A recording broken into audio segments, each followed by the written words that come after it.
Okay, hi guys. So welcome back to the channel. Today I have my son with me to help me do a DIY that I did years ago. And this DIY it's my floral hoop. So it's one of my more popular DIYs, which is great.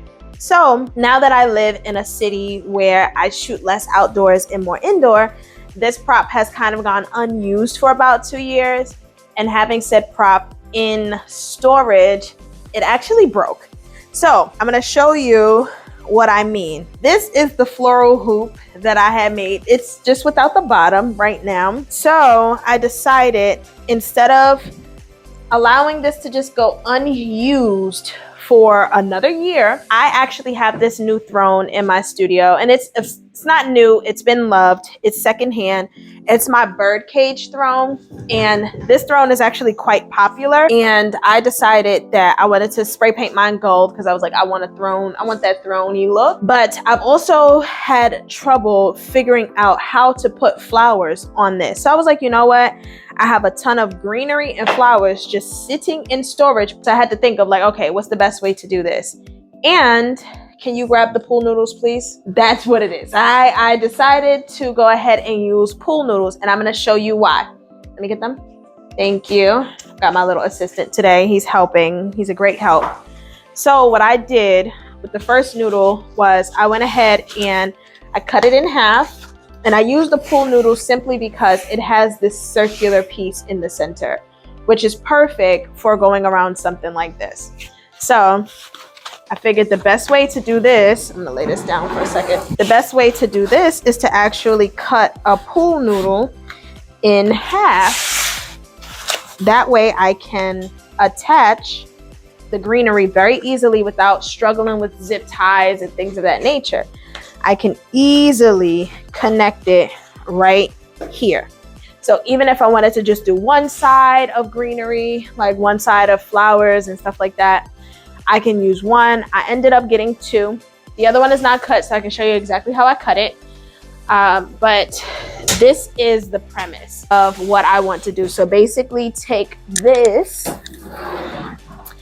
and put this on this pool noodle. Ideally, I wanted to go with a green noodle so that it was a little more camouflage, but it's in the middle of the summer, actually towards the end of the summer, and a lot of stores are not carrying specific color pool noodles. I think Five Below is.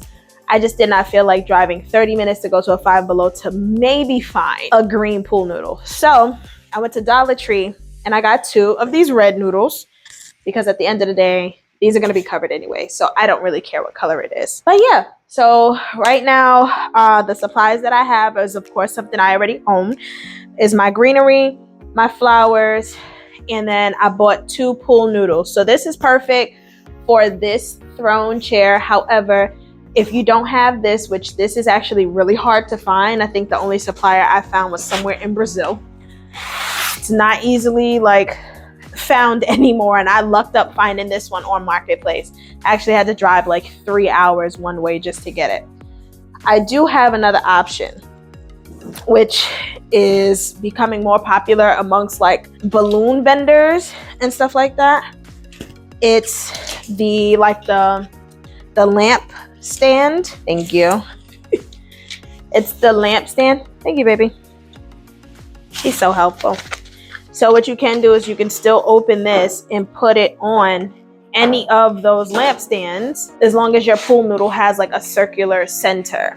And again, it doesn't need to perfectly close. It doesn't matter because you're not shooting the back of it anyway. So you're only going to be photographing the front that has all of the greenery and the flowers attached to it anyway. So it doesn't really matter, I guess. In my opinion, it doesn't matter if it closes in the back. So you have the option of using glue guns, but because my flowers, I remember my flowers already had stems on them, because this is that styrofoam fabric or whatever it is, I'm just going to stick them in, and that'll be it for me, and that'll stay in. So I'm not really worried too tough about it like being permanent, because what if I want to change the flowers along the way? I can do that.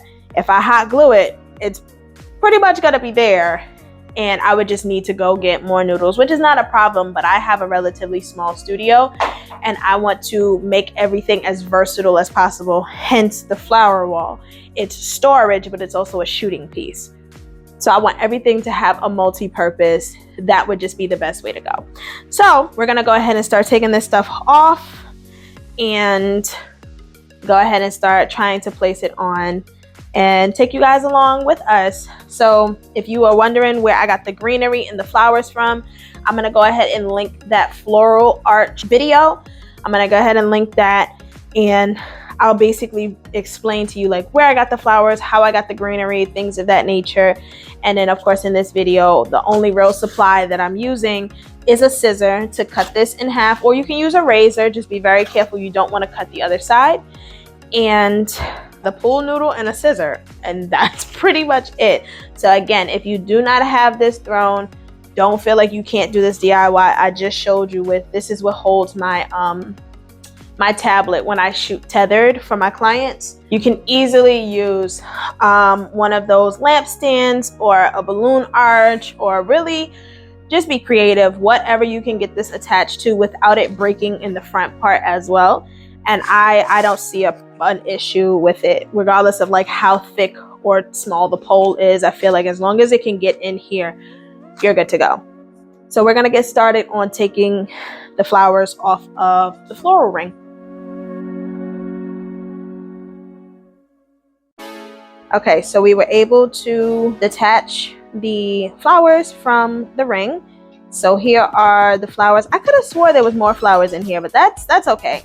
Here's some of the greenery here in two different piles. And then this is like that berry kind of splash together that it was going on. So I'm actually gonna make sure that these hang off really nicely when it comes time to like hang it on the very top of this. So I'm excited. We're gonna go ahead and get started now that we have everything in piles. Okay, so first things first is this actually has to be cut down the center.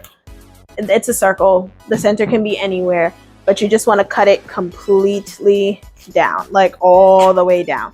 So I'm gonna let my son cut this while I start working on the first one. Okay, so I'm actually gonna set this one up while he cuts, and I'm probably gonna have to go out and purchase more flowers and greenery, but we'll see if we could at least get one done with the supplies that we have. I really thought I had more flowers, but that's okay.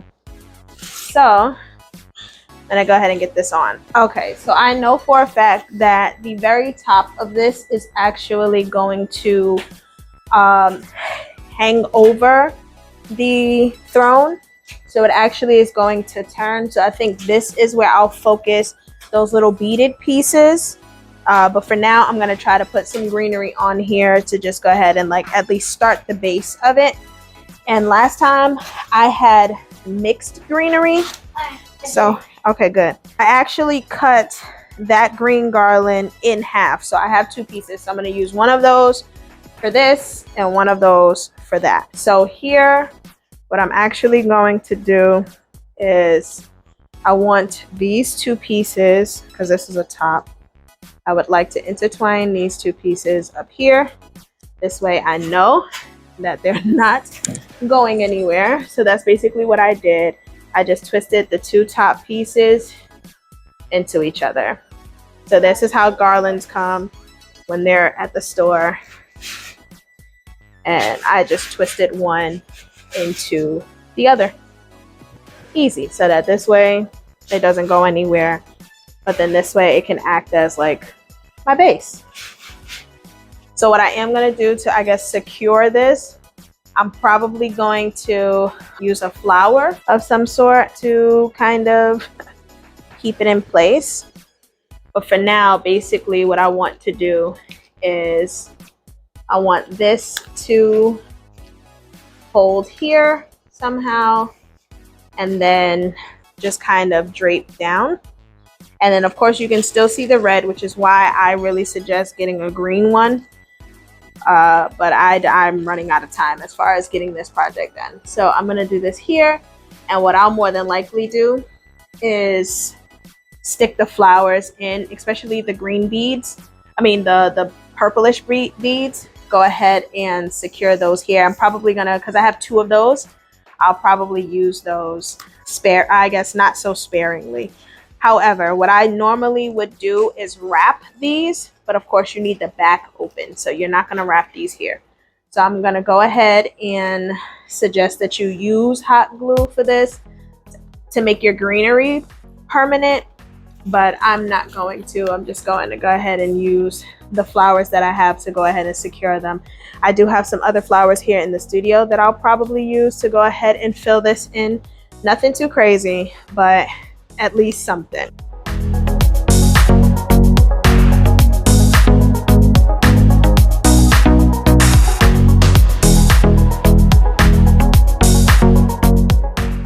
All right, so far I went ahead and I basically just used the different wires that came with these greenery pieces. So again, I secured this greenery to the top of this noodle with a purple flower. I went ahead and I stuck it at the top down. This way it wasn't dragging along the front. So that's in there that way. Then halfway down through the greenery that I started to twist around, you guys got a chance to see me do that really quickly. I went ahead and I put this stem greenery here. It was just an empty stem of greenery that I had put in there a couple of years ago. I went ahead and I stuck that in. That one had a really, really thick wire, so that was great. And then it had an extra limb. So again, you just want to kind of use your pieces and just be smart about it. This way you can go ahead and use as little like glue and things of that nature as you possibly can. Again, I told you that I wasn't really worried about the noodle being red, because again, once you start putting stuff in there, you're not really going to see it. You just got to kind of trust the process. However, if you don't have as many different greenery pieces and flowers as I have, I do suggest that you start off with a green noodle, because then when you take a picture of it, that red won't be so prominent.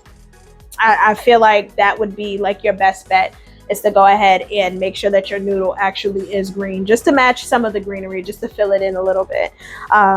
But I went ahead and I secured it in here. Halfway through, I went ahead and I twisted one of the limbs around these just to kind of hold it in place. So it's actually being held right here, twisted with this limb.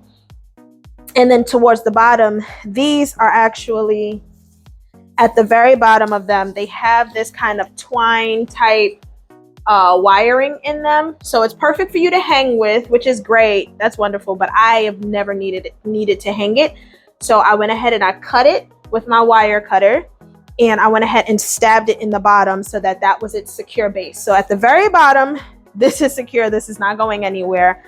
It's just stuck one in each side. So after you cut the noodle down the side, down the middle, you have 2 flaps. It's stuck in the front and in the back to go through those 2 flaps. So we have that down here. And again, standing here, I can't really see too much of the red, but as I start to put in, so like you can see a little bit of red here, but that's the side of it. So as I start to put in more flowers and things of that nature, you're not going to be able to see that, and it's actually going to look really, really good. So I'm going to keep going. You guys just follow along with me. Sorry about the lighting. It's nighttime. We just had a long day at the studio, so this is the perfect time for us to do this before I have to fly out for a newborn session. But let's keep going, adding flowers. Again, if you wanted to do all one color flower, you can. I'm huge on multicolor and just give it as much dimension as possible. So I'm gonna go ahead and do that. Even if it's like all of one pink, that would still kind of creep me out. So it's like do multiple different shades of pink to give it dimension, because that's how stuff grows in nature. So we're gonna keep going and start to add in some of our bigger flowers, and then use the smaller pieces to fill it. All right, so I wanted to show y'all really quick just how he cut it. So as you can see, it's just cut up the center so that you can go ahead and stick whatever pole that's gonna be your base. You can go ahead and stick whatever pole in there. So he did a really good job on cutting. I'm proud of you, because those were some big scissors. So we're gonna go ahead and start, again, like I said, with the bigger flowers, and then move to the smaller pieces that can kind of be like accents.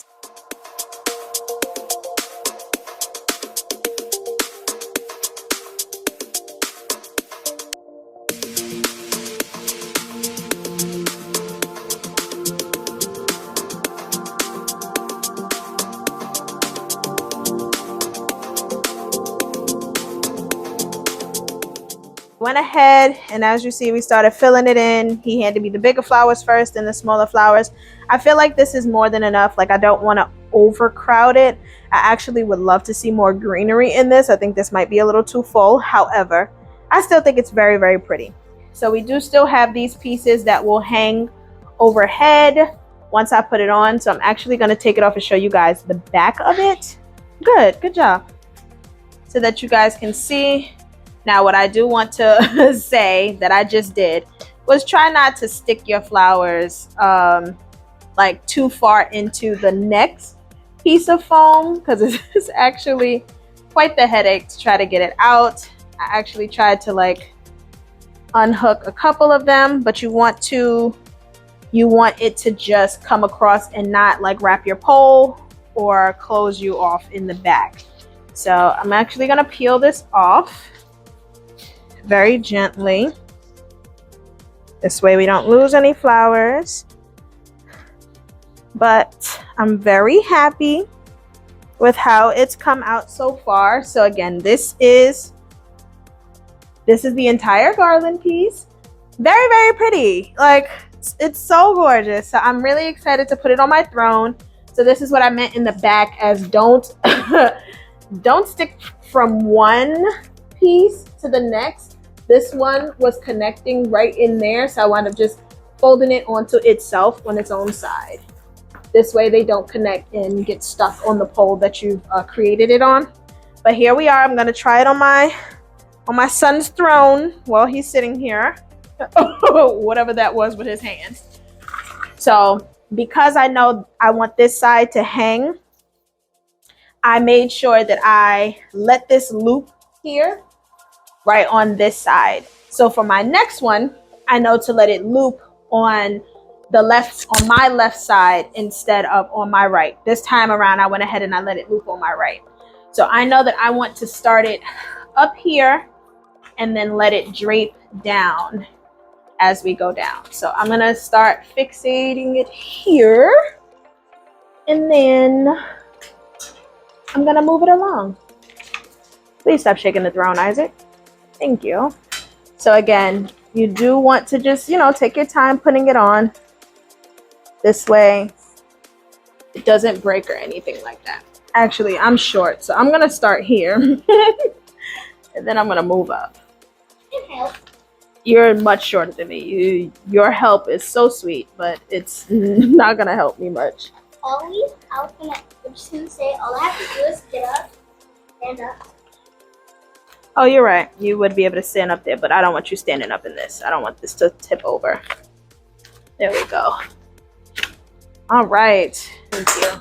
What was that? It was just the stem. All right, guys. So this is the final look. This is the complete finished thing. My son looks hilarious, but this is this is the end of it. I'm very, very proud. So my camera actually cut off during recording. So right behind this flower, I actually have it wrapped. I'm going to show you real quick.